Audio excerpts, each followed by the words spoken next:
Thousands of Buddhist monks marched from the All Ceylon Buddhist Congress headquarters in Colombo 7 to Independence Square today. Maha Sangha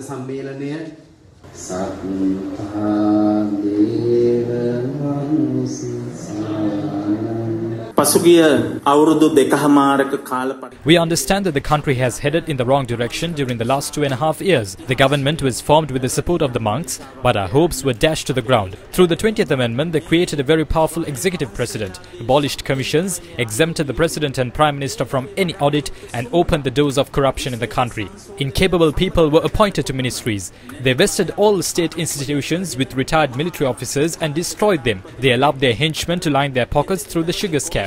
They failed in their actions during the COVID-19 pandemic and allowed it to spread. They removed skilled people from service and replaced them with their close allies. The Rajapaksas controlled 48% of the state institutions. They deprived the country of fuel, sugar, rice and milk powder and created only queues and left the people to die on the streets. They destroyed foreign ties to an extent where we can't approach them for help. 1 million data entries at the National Medicines Regulatory Authority's database were erased.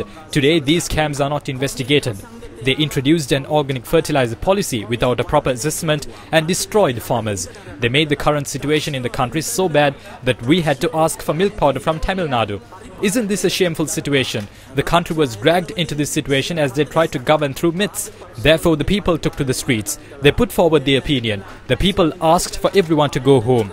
But they are being deaf to those demands. People are dying in queues. They don't understand that. We felt that we must add our strength to the people's demands. They didn't listen to the voices of chief prelates. They were deceived. They said they agreed to the proposals. But what is the point if they are not implemented? They committed a farce even yesterday. We have no political affiliation. If this country is destroyed, our ancestors will curse us.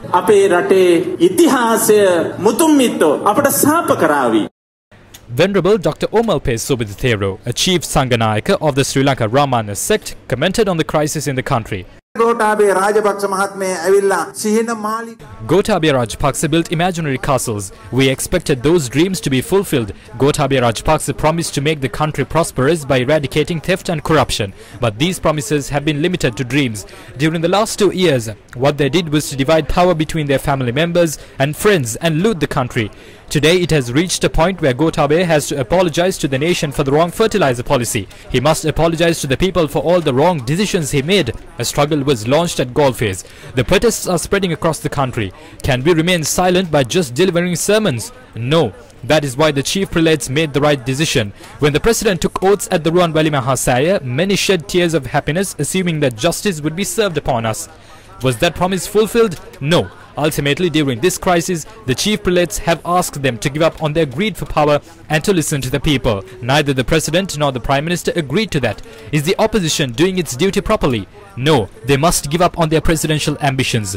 The people want the president to be removed. The chief prelates are not echoing those emotional sentiments. That is similar to standing before a rock and asking it to explode. Adults must understand that there are ways to cause the rock to explode. Therefore, the chief prelates have made a far-sighted call and asked the president to remove the prime minister and the cabinet. Then the parliament can take the necessary action on the president. We wish to tell Gotabaya and Mahinda that all their promises have failed. You have failed. Accept that and the recommendations of the chief prelates. We are asking you to remain committed to rescue the country from this crisis. Otherwise, the Maha Sangha hopes to take strong action against them.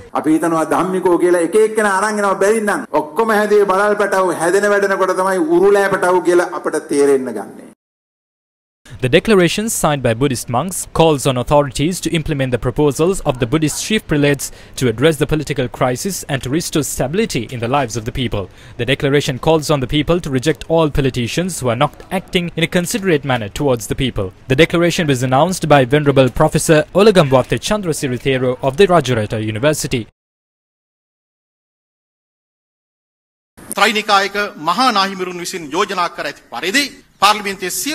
Just as it has been proposed by the chief prelates of the 3 sects, an interim government must be formed with the involvement of all parties in parliament. The prime minister must resign and make way for that. Otherwise, based on the declaration of the chief prelates, we will reject all politicians.